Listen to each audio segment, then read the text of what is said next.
Welcome to all. In this presentation हम लोग देखेंगे कि जो टूल वेयर होता है या टूल फेलियर होता है वो कितने टाइप्स में हो सकता है। तो हमने देखा कि जो कोई भी टूल है उसमें वो बहुत ही सीवियर कंडीशन में सब्जेक्टेड होता है, जैसे कि उसमें हाई लोकलाइज स्ट्रेसेस होते हैं उसकी टिप्स पे। ठीक है, उसके बाद उसमें हाई टेम्परेचर जनरेट होते हैं उसके रेक फेस के अलोंग पे। फ्रिक्शन होता है जो कि चिप स्लाइड करती है रेक फेस के ऊपर। उसके बाद उसमें जो स्लाइडिंग होती है जो मशीन सरफेस है और टूल के फ्लैंक सरफेस के बीच में, वहां पे भी कुछ स्लाइडिंग होती है।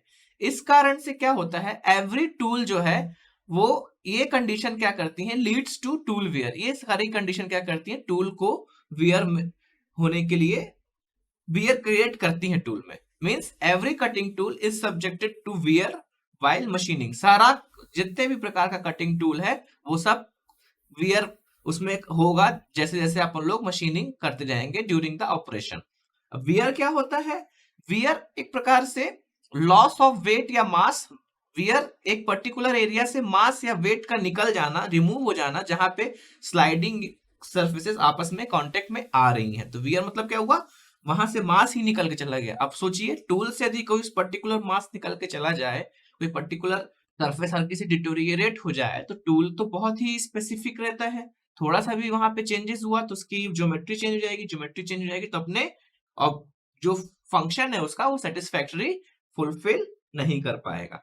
तो टूल वियर जो है वो एक ग्रेजुअल प्रोसेस है। ऐसा नहीं है कि हमने टूल आज लगाया तुरंत जैसे मशीनिंग शुरू किया तुरंत वियर आना शुरू हो गया। वो जैसे जैसे ऑपरेशन उसका होता जाएगा, रेगुलर ऑपरेशन के कारण ये जो है वियर ग्रेजुअली धीरे धीरे कटिंग टूल्स में आता है। अब ये जो वियर आता है इसके कारण क्या होता है, जैसे जैसे वियर आया है स्टार्टिंग में तो ठीक है चल जाएगा, कंसिडरेबल रहेगा, लेकिन जैसे जैसे वियर बढ़ता है तो एक समय ऐसा आता है कि टूल जो है अपनी परफॉर्मेंस सेटिस्फैक्टरी नहीं कर पाता। मतलब टूल की परफॉर्मेंस जो रहती है it starts giving unsatisfactory performance while cutting. जब ऐसी कंडीशन हो जाती है तो उसको अपन लोग बोलते हैं टूल फेलियर। मतलब वियर क्रिएट हुआ, वियर धीरे धीरे बढ़ा, लेकिन जब वियर ऐसा इतना हो गया कि टूल अपनी परफॉर्मेंस ही नहीं पूरी कर पा रहा तो उसको अपन लोग क्या कह देते हैं, टूल फेलियर। तो टूल वियर और टूल फेलियर में आपको डिफरेंस क्रिएट हुआ, समझ में आया। अब जो वियर है वो वियर किसके ऊपर डिपेंड करता है, वियर डिपेंड करता है टूल और वर्कपीस मटेरियल के ऊपर। अगर कटिंग टूल मटेरियल हार्ड होगा जैसे कि सिरेमिक अपन ने देखा था टूल मटेरियल्स में, तो वियर उसमें कम होगा, लेकिन यदि सॉफ्ट होगा तो वियर क्या होगा उसमें ज्यादा हो जाएगा। टूल ज्योमेट्री पे वियर डिपेंड करता है, क्लियरेंस एंगल पे wear. Tool geometry means clearance angle यदि नहीं दिया है अपन ने तो वियर क्रिएट होगा ज्यादा, क्लियरेंस एंगल दिया तो वियर कम क्रिएट होगा। उसके बाद प्रोसेस पैरामीटर्स जैसे कि speed, feed, depth of cut. अगर बहुत ज्यादा स्पीड वो फीड अपन लोग दे देंगे, बहुत ज्यादा डेप्थ ऑफ कट दे देंगे तो क्या हो जाएगा, उससे भी वियर बढ़ेगा। मीन्स जैसे जैसे मटेरियल रिमूवल रेट अपन लोग बढ़ाएंगे वैसे वैसे वियर उसका जो है वो इंक्रीज होगा, और वियर इंक्रीज करके ultimately lead to tool failure. So ये सारी कंडीशन के कारण जो है वियर आता है इस सीवियर कंडीशन में जिसमें टूल सब्जेक्ट होता है, और वियर जो है rate of wear in parameters के ऊपर डिपेंड करता है। अब अपने को देखना है कि जो टूल वियर है ये किन किन मोड्स में हो सकता है, मींस किस किस तरीके से टूल वियर हो सकता है। तो बेसिकली तीन ways, there are three possible ways a tool can fail. Tool का जो फेलियर है वियर होगा तो अल्टीमेटली लीड्स टू क्या करेगा, वो अल्टीमेटली फेलर कराएगा। तो फेलर जो है वो तीन तरीके का फेलर हो सकता है। पहला क्या, fracture failure. Fracture failure means जो कटिंग टूल क्या कर रहा है, कटिंग फोर्स एक्सर्ट कर रहा है। अब कटिंग फोर्स एक्सर्ट कर रहा है तो टूल की जो टिप है वहां पे भी एक्सेसिव कटिंग प्रेशर आया, कटिंग फोर्स आया।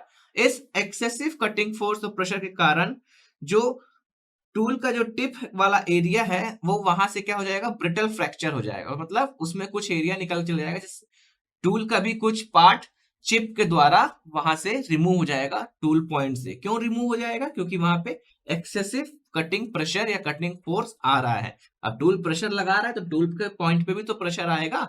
उस प्रेशर के कारण यदि टूल में का कुछ हिस्सा टूट के निकल गया, चिप के फॉर्म में निकल गया, तो उसको क्या बोलेंगे, फ्रैक्चर फेलर। ये किससे होता है, ये ब्रिटल फ्रैक्चर इसको कहते हैं। ठीक है। इस वाले डायग्राम में आप देखिए, लेफ्ट वाला जो डायग्राम है उसमें फ्रैक्चर फेलियर आपको दिख रहा है। इसमें जो टूल का कटिंग पॉइंट है उसमें आप देखिए जो हैच्ड पोर्शन है, हैच्ड पोर्शन मींस उतने एरिया से एक्सेसिव कटिंग प्रेशर के कारण टूल का जो पॉइंट है वो वियर वहां पे हो गया है, फ्रैक्चर वहां से टूल चिप के फॉर्म में रिमूव हो चुका है। अगर अब ऐसा हो गया तो क्या टूल अब वर्किंग कंडीशन में रहा? नहीं, वो अपनी वर्किंग सेटिस्फैक्टरी नहीं करेगा। अब ये क्यों होता है?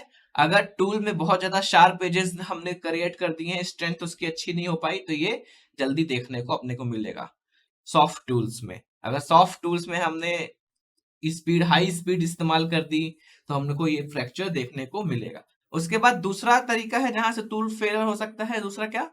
टेम्परेचर के कारण भी टूल फेलियर हो सकता है। टेम्परेचर, अपने को पता है कि जब भी कटिंग होती है तो टेम्परेचर जो रहता है बहुत हाई हो जाता है।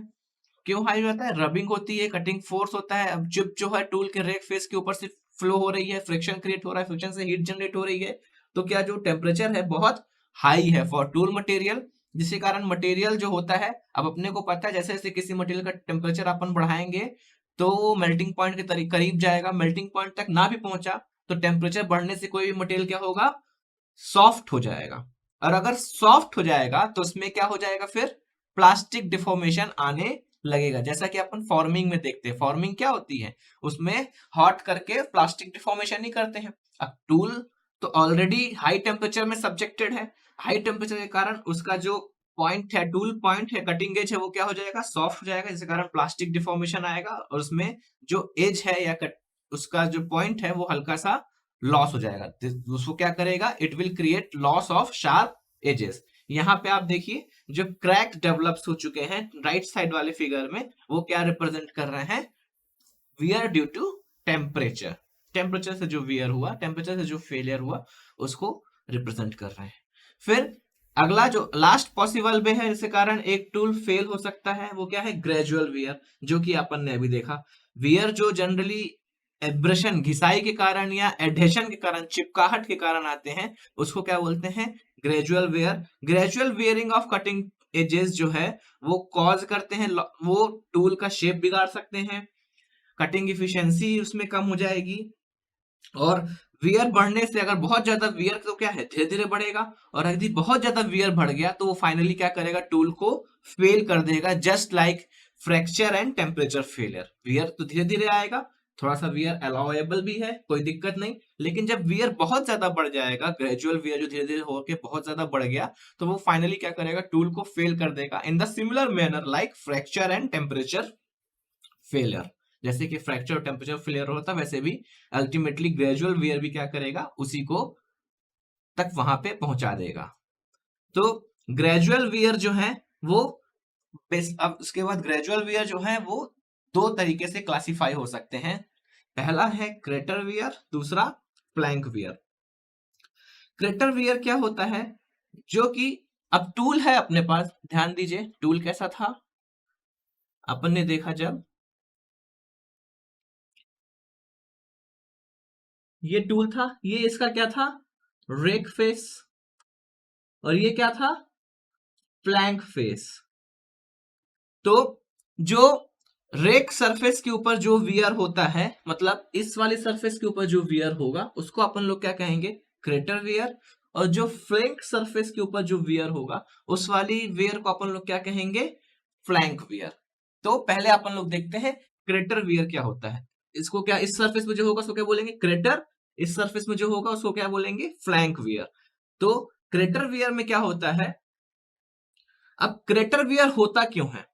अब यहां से क्या हो रहा है? चिप इस डायरेक्शन में फ्लो कर रही है। अब चिप जब रेक फेस से फ्लो करेगी तो चिप और इसके बीच में क्या होगा? फ्रिक्शन होगा, घर्षण होगा, बहुत ज्यादा घर्षण होगा, क्योंकि कंटिन्यूसली चिप क्या हो रही है? फ्लो हो रही है। अब घर्षण होने के कारण क्या होगा? धीरे धीरे इसका जैसे कटिंग स्टार्ट हुई, जैसे घर्षण शुरू हुआ तो टेम्परेचर इंक्रीज करना शुरू होगा। अब चिप तो क्या है? कंटिन्यूसली अपनी फ्लो कर ही रही है, जैसे जैसे चिप कंटिन्यूसली फ्लो करेंगे वैसे वैसे क्या होगा? टेम्परेचर इंक्रीज होगा due to the action of chip sliding against the rake surface. Rake surface के अगेंस्ट चिप की स्लाइडिंग के कारण हाई टेम्परेचर जनरेट हो जाएगा और ये क्या करेंगी, शेयरिंग एक्शन भी क्रिएट करेंगे, क्योंकि इससे शेयर टेंजेंशियली निकल रही है तो शेयरिंग एक्शन भी क्रिएट करेंगे। तो उससे हाई टेम्परेचर तो क्रिएट था ही फ्रिक्शन कारण, हाई स्ट्रेसेस भी क्रिएट हो गया। ठीक है, जिसके कारण क्या हुआ, यहाँ पे टूल की जो रेक सरफेस है वहां पे वियर फॉर्म होना शुरू हो गया। अब जो क्रेटर वियर है, जो है बिल्कुल टूल की टिप कौन सी है, ये वाली टूल की टिप है। बट क्रेटर वियर जो है टूल से टिप से कुछ दूरी पे जाके होता है, क्योंकि यहां से तो चिप निकलना शुरू हुई ना। अब चिप जैसे जैसे स्लाइड करेगी, चिप में टेम्परेचर क्यों बढ़ रहा है, स्लाइडिंग के कारण। तो यहाँ पे स्लाइडिंग तो हुई नहीं, जैसे जैसे स्लाइड करेगी तो कुछ दूरी पे आके वो क्या करेगी, अपना एक्शन दिखाना शुरू करेगी। कुछ दूरी पे आके टेम्परेचर जो होगा बहुत ही मैक्सिमम होगा। तो जो क्रेटर वियर होता है टिप से थोड़ी दूरी पे होता है, जो कि क्या कर देता है, क्रेटर वियर से क्या होता है, कटिंग फोर्स फिर इंक्रीज हो जाता है और टूल की ज्योमेट्री जो है वो बिगड़ जाती है, और टूल टेम्परेचर बढ़ेगा तो फिर टूल शार्प भी होने लगेगा। इस फिगर में आप देखिए, जो लेफ्ट वाला फिगर है इसमें क्या शो हो रहा है, क्रेटर वियर देखिए, जो डैश डैश वाली लाइन है वो क्या है, अपना एक्चुअल टूल रिप्रेजेंट कर रही है। लेकिन डैश डैश वाला टूल जो कंटिन्यूस लाइन है वो देखिए हल्का सा कर्व हो गया है। वो कर्व जो हो गया है वो क्या रिप्रेजेंट कर रहा है, जैसे टूल अपना कैसा था, ऐसा था, लेकिन टूल क्या हुआ, हल्का सा कर्व हो गया है। तो ये वाला जो एरिया है इसको क्या बोला गया है, क्रेटर वियर। मतलब टूल हल्का सा यहां से ऐसा क्रॉस ऐसा हो गया है, मतलब इतना एरिया जो हुआ टूल का यहाँ पे वो रिमूव हो गया है, मतलब मटेरियल जो है रिमूव हो गया, उसको क्या बोलेंगे अपन, क्रेटर वियर। अब आते हैं फ्लैंक वियर, तो ये रहा क्रेटर वियर। अब आते हैं फ्लैंक वियर। फ्लैंक वियर कहाँ पे होता है, फ्लैंक सरफेस में होता है। अब ये क्यों होता है, मैंने बोला ये वाली सरफेस क्या है, मशीन्ड सरफेस है, जिनकी मशीनिंग हो चुकी है। अब मशीनिंग होने के कारण जब टूल आगे आगे बढ़ रहा है तो फ्लैंक सरफेस ना चाहते हुए भी इस वाली मशीन सरफेस के कांटेक्ट में आ जाती है। अब कांटेक्ट में आई तो एब्रेशन हुआ। एब्रेशन का मतलब घिसाई, घर्षण। इन दोनों सरफेस के बीच में घर्षण हुआ तो वही फिनोमिना होने लगा। घर्षण होने के कारण इसमें टेम्परेचर इंक्रीज हुआ और घर्षण के साथ साथ इसमें क्या होता है, एडहेसिवनेस भी होती है, चिपकाहट भी होती है। इन दोनों के बीच में कुछ अगर केमिकल बॉन्डिंग है, इन दोनों मटेरियल के बीच में केमिकल एफिनिटी है तो एडहेसिवनेस भी होगी, जिसके कारण क्या होगा, टूल की जो मटेरियल की प्रॉपर्टीज हैं यहाँ पे एडवर्सली अफेक्ट होंगी। अब इस वाले डायग्राम में आप देखिए, जो फ्लैंक वियर है वो दिया है यहाँ पे हल्का सा, जो डैश डैश वाली लाइन है, टूल का टिप जो था वो डैश डैश वाली लाइन से रिप्रेजेंट हो रहा था, लेकिन जो टूल का टिप था वो क्या हुआ, हल्का सा वियर हो गया, जहां पे आपको क्या रिप्रेजेंट हो रहा है, क्रेटर वियर रिप्रेजेंट हो रहा है। ठीक है, क्रेटर नहीं सॉरी फ्लैंक वियर रिप्रेजेंट हो। तो फ्लैंक वियर क्या है, it will be characterized by length of wear. Flank wear क्या है, मान लो इतनी लेंथ में वियर हुआ तो फ्लैंक वियर को अपन लोग नापेंगे कैसे, कितना वियर है और कितना वियर अलाउएबल है, तो वो किससे कैरेक्टराइज होता है, लेंथ ऑफ वियर से।